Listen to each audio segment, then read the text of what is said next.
महाराष्ट्र के इतिहास में इतनी तेज गति से इतने बड़े स्केल पर अलग अलग क्षेत्रों में कभी भी विकास नहीं हुआ। हां, यह बात अलग है कि कांग्रेस के राज में इतनी ही तेज गति से इतने ही स्केल पर अलग अलग क्षेत्रों में भ्रष्टाचार जरूर होता था। भाई और बहनों, कुछ दिन पहले ही हमने मराठी भाषा को अभिजात भाषा का दर्जा दिया। जब एक भाषा को उसका गौरव मिलता है, तब सिर्फ शब्द नहीं बल्कि पूरी पीढ़ी को नए बोल मिलते हैं। करोड़ों मराठी मानुष का दशकों पुराना सपना पूरा हुआ। महाराष्ट्र के लोगों ने जगह जगह इसकी खुशी मनाई। आज महाराष्ट्र के गांव गांव से मुझे खुशी के संदेश भी भेज रहे हैं। महाराष्ट्र के लोग अपने संदेशों में मराठी को अभिजात भाषा का दर्जा देने के लिए मुझे ढेर सारे धन्यवाद दे रहे हैं। लेकिन मैं बताना चाहता हूं, ये काम मैंने नहीं, आप सबके आशीर्वाद ने किया है। महाराष्ट्र के विकास का हर प्रयास छत्रपति शिवाजी महाराज, बाबा साहब आंबेडकर, ज्योतिबा फुले, सावित्रीबाई फुले जैसी विभूतियों के आशीर्वाद से हो रहा है। साथियों, अभी कल ही हरियाणा और जम्मू कश्मीर के चुनाव परिणाम आए हैं। हरियाणा ने बता दिया है देश का मूड क्या है, मिजाज क्या है।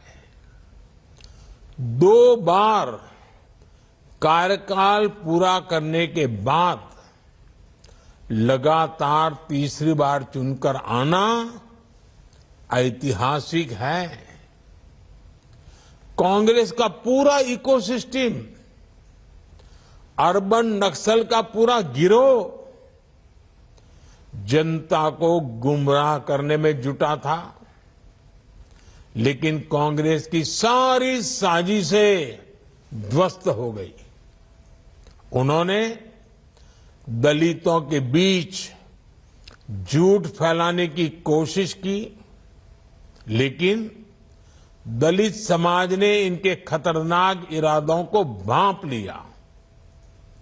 दलितों को एहसास हो गया कि कांग्रेस उनका आरक्षण छीनकर अपने वोट बैंक को बांटना चाहती है। आज हरियाणा के दलित वर्ग ने बीजेपी को रिकॉर्ड समर्थन दिया है। हरियाणा के ओबीसी बीजेपी के विकास कार्यों को देखकर उसके साथ है।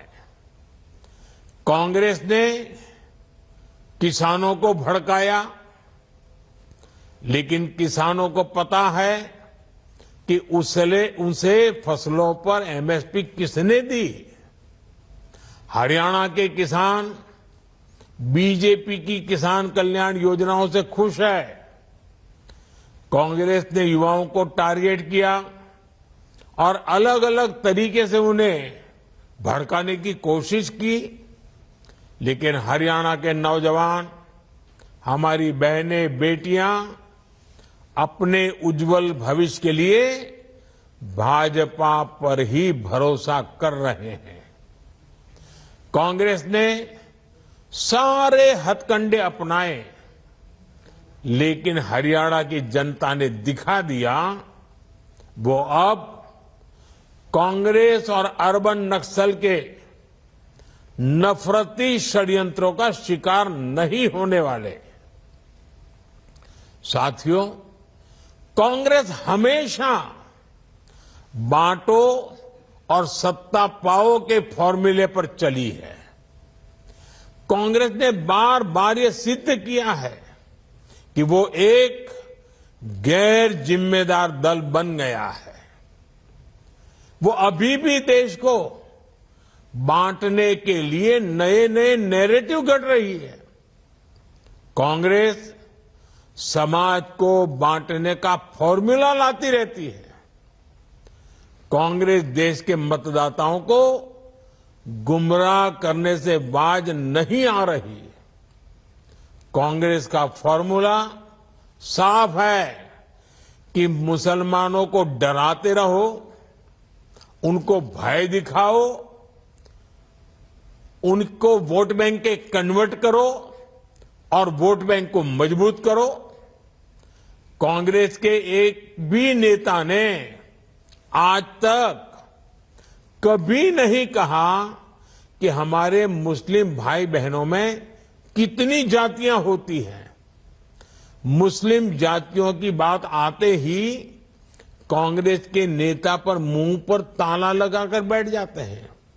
लेकिन जब भी हिंदू समाज की बात आती है तो कांग्रेस उनकी चर्चा जाति से ही शुरू करती है।